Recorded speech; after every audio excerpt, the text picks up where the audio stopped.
In this time of economic distress, and sometimes we may even wake up in the morning and feel like economic crisis, we often wonder what we can do.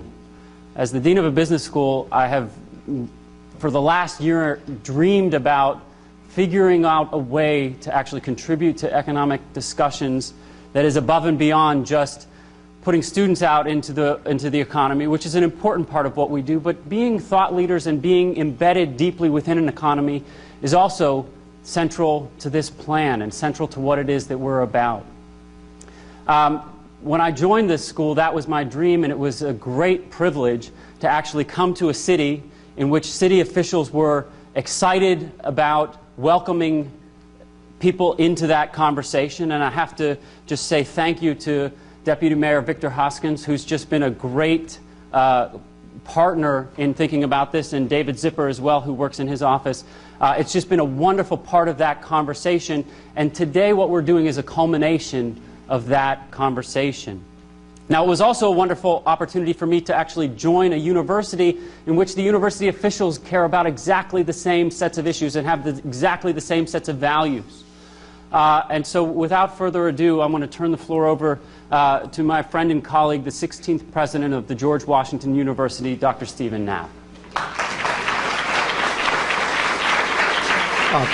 Thank you very much, Dean Guthrie, and it's a pleasure to welcome you here. These are difficult economic times, but I think there's a lot that we can do working together with the District of Columbia government. I think they're proving to be really wonderful partners. I'd also want to join the Dean in recognizing Victor Hoskins, Deputy Mayor, for being with us. He's been in these conversations really from when we first started talking about this in a serious way some months ago. I also think, I believe Harriet Tregoning, Director of the Office of Planning, is also here, D.C. Office of Planning, another, I think, very important partner for us. And of course, Steve Moore of the D.C. Economic Partnership is here, and he and Doug have really been the ones that have led this effort together in bringing together this group for today's very important discussion.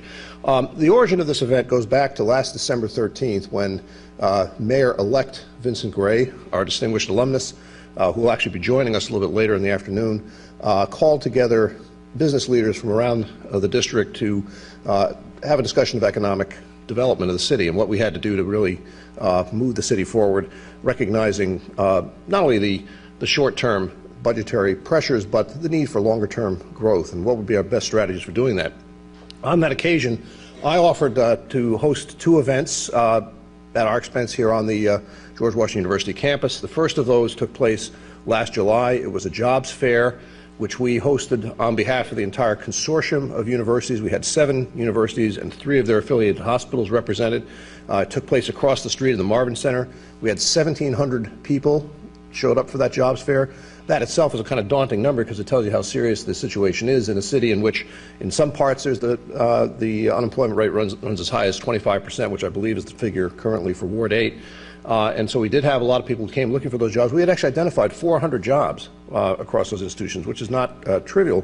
And just last week I was talking to the mayor about the question of whether that might be extended to other sectors of the economy, perhaps the utilities, the hospitality industry, government agencies that surround us. We could probably identify more jobs that we could make available. But of course, the long-term approach is to have the strategy that will create jobs and make sure that citizens of the district are trained and prepared to take those jobs when they become available. And that means working strategically with employers and future employers, those who are contemplating moving into the district. And we've seen some extraordinary movement in that regard, with even one of the largest manufacturing companies in the country moving its headquarters to New Jersey Avenue, Siemens USA, which did that just a few months ago.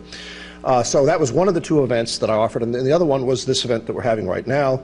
I said we'd be happy to host an opportunity to discuss the whole issue of job creation. And so Doug Guthrie and Steve Moore, working together, have come up with a focus on Ward 8 for this initial round of discussion. And I'm going to have to go on to something else. I'll be coming back a little bit later. The mayor will be arriving a little later on, and I'll be back to introduce him. But I wish you a fruitful and interesting and productive discussion this afternoon. Thank you all for being with us.